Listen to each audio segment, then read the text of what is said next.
নমস্কার বন্ধুরা, আশা করি সবাই ভালোই আছেন। আমার চ্যানেলে আপনাদের স্বাগত। মিষ্টি কুমড়ো আপনারা অনেক খেয়েছেন পাকা। তো আজকে যে পাকা মিষ্টি কুমড়ো আজকে আমি বানিয়ে দেখাচ্ছি একটা নতুনভাবে, নতুন স্টাইলে। আর এটা খেতে দুর্দান্ত লাগে। একবার ট্রাই করুন বাড়িতে, লুচি দিয়ে হোক, রুটি দিয়ে হোক, আর ভাত দিয়ে হোক, খেতে দারুণ লাগে। এখানে আমি মিষ্টি কুমড়ো নিয়ে নিলাম আর আলু নিলাম, আর একটু গ্রেভি সবজি বানাবো, সেই জন্য আমি আলু আর মিষ্টি কুমড়োগুলো কেটে নিলাম। আর এখানে কড়াটা গরম করতে দিলাম, তাতে সর্ষের তেলটা ব্যবহার করছি। এখানে আমি সর্ষের তেল দিলাম, তাতে আলু আর মিষ্টি কুমড়োটা আমি তুলে দিলাম। দিয়ে তার উপর একটু অল্প পরিমাণে হলুদ দেবো, হাফ চামচের মতো হলুদ দিলাম, আর নমকও হাফ চামচ দিলাম। দিয়ে হালকা মিক্স করে নিলাম। আর চামচটা কিন্তু ছোট ছিল, আপনার পরিমাণ হিসেবে দেবেন। তো এইভাবে আমি ভালোভাবে মিক্স করে নিলাম। এখানে আদা, পেঁয়াজ আর টমাটম, এই তিনটে জিনিস আমি ছোটো ছোটো করে পিস করে কেটে নিলাম। এবার আমি এটা মিক্সারে পিষে নেব। এখানে একদম সিম্পলভাবে বানাবো, অথচ খেতে দারুণ লাগে। আর এভাবে মিক্সারে পিষে নিলাম। আর সবজিটার দিকে বেশ হালকা একটু ভাজা ভাজা হয়ে আসছে। এটা আমি এরপরেও 2 মিনিট ভালোভাবে নাড়াচাড়া করে আলুটা একটু হালকা ভেজে নেব। আর এইভাবে হালকাভাবে নাড়াচাড়া করতে করতে না আলুটা ভাজা হয়ে যাবে।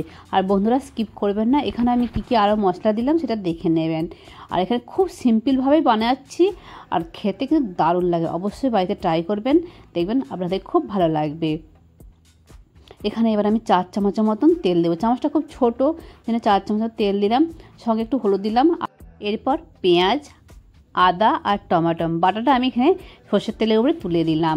আর আগে একটু হলুদটা এই জন্য দিলাম যে তেলটা না ছিটকায়, সেই জন্য হলুদটা দিলাম।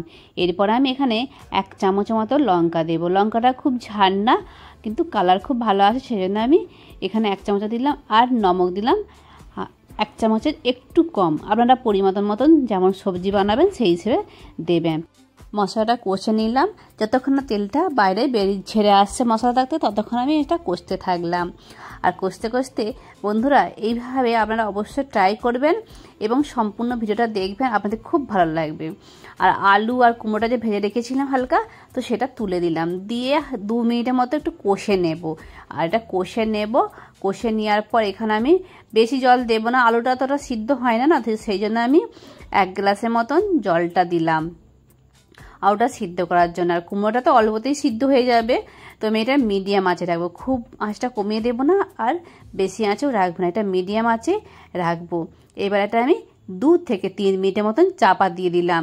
চাপা দিয়ে এটা বানিয়ে রেডি করে ফেললাম কুমড়ো আলুর গ্রেভি জুস। এটা আপনারা পুরি দিয়ে বা রুটি দিয়ে বা ভাত দিয়ে, 3টে দিয়ে আপনারা খেতে পারেন। দারুণ টেস্টি লাগে খেতে।